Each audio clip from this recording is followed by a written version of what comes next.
उत्तर प्रदेश के सीतापुर जिले से आई एक दर्दनाक घटना ने पूरे प्रदेश को झकझोर कर रख दिया है। ये सिर्फ एक हादसा नहीं बल्कि कई परिवारों के सपनों के जल जाने की कहानी है। आंधी बारिश के बीच गिरी आकाशीय बिजली ने ऐसा कहर बरपाया कि देखते ही देखते एक पूरा गांव आग की लपटों में गिर गया। सदरपुर थाना क्षेत्र के चकालापुर गांव में उस रात जो हुआ उसने जिंदगी और मौत के बीच की दूरी को बेहद छोटा कर दिया। तेज हवाओं और बारिश के बीच अचानक आसमान से गिरी बिजली ने कई घरों को अपनी चपेट में ले लिया। देखते ही देखते आग इतनी भयंकर हो गई कि लोगों को संभलने का मौका तक नहीं मिला। करीब 12 से ज्यादा घर आग की लपटों में जल उठे। ग्रामीण अपने घरों को बचाने की कोशिश करते रहे लेकिन आग इतनी तेज थी सब कुछ उनके सामने ही खाक होता चला गया। चीख पुकार, अफरा तफरी और बेबसी का वो मंजर किसी भी दिल को दहला देने के लिए काफी था। इस हादसे में 3 लोगों की जान चली गई। 7 साल की मासूम माई उर्फ मीनाक्षी, जिसकी जिंदगी अभी ठीक से शुरू भी नहीं हुई थी, उसने लखनऊ में इलाज के दौरान दम तोड़ दिया। वहीं उसकी दादी इदरा और बुआ फूलमती के मौके पर ही जलकर मौत हो गई।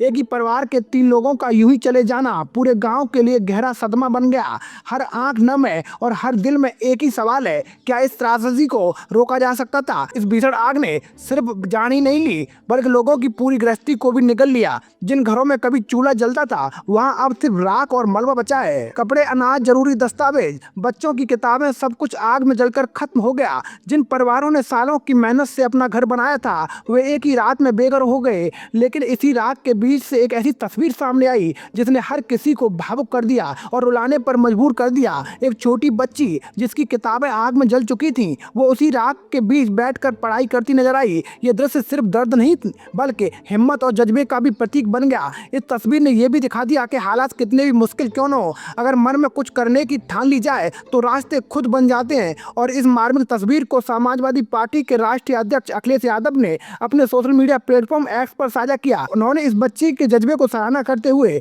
उसकी पढ़ाई का पूरा खर्च उठाने का ऐलान कर दिया। अपने संदेश में अखिलेश यादव ने लिखा, अगर जज्बा हो तो लोग राख में बैठकर भी पढ़ सकते हैं, भले ही उनकी किताबें आग में झुलस गई हों। उन्होंने ये भी कहा कि वो इस बच्ची की शिक्षा की पूरी व्यवस्था करेंगे। हालांकि इस मुद्दे पर सियासत भी शुरू हो गई। अखिलेश यादव ने बीजेपी सरकार पर निशाना साधते हुए कहा कि वो इस सरकार से किसी मुआवजे की मांग नहीं करेंगे क्योंकि ये सरकार खुद शिक्षा के खिलाफ काम कर रही है। उनके इस बयान में राजनीतिक बहस को और तेज कर दिया। सवाल उठने लगे हैं कि क्या आपदा के समय भी राजनीति से बचा नहीं जा सकता? वहीं प्रशासन की ओर से राहत कार्य शुरू कर दिए गए हैं। जिला प्रशासन ने प्रभावित परिवारों को लंच पैकेज और जरूरी सामग्री उपलब्ध कराई है। अधिकारियों का कहना है कि नुकसान का आकलन किया जा रहा है और रिपोर्ट के आधार पर पीड़ितों को हर संभव मदद दी जाएगी। सीतापुर के जिलाधिकारी डॉक्टर राजा गणपति के अनुसार राजस्व टीम को मौके पर भेजा गया है और एसडीएम और सीओ से रिपोर्ट मांगी गई है ताकि जल्द से जल्द राहत पहुंचाई जा सके। फिलहाल चकालापुर गांव में मातम का माहौल है। हर तरफ उदासी पसरी हुई है और लोग अपने खोए हुए सपनों को याद कर रहे हैं। लेकिन इस दुख के बीच वो छोटी बच्ची उम्मीद की एक किरण बनकर सामने आई है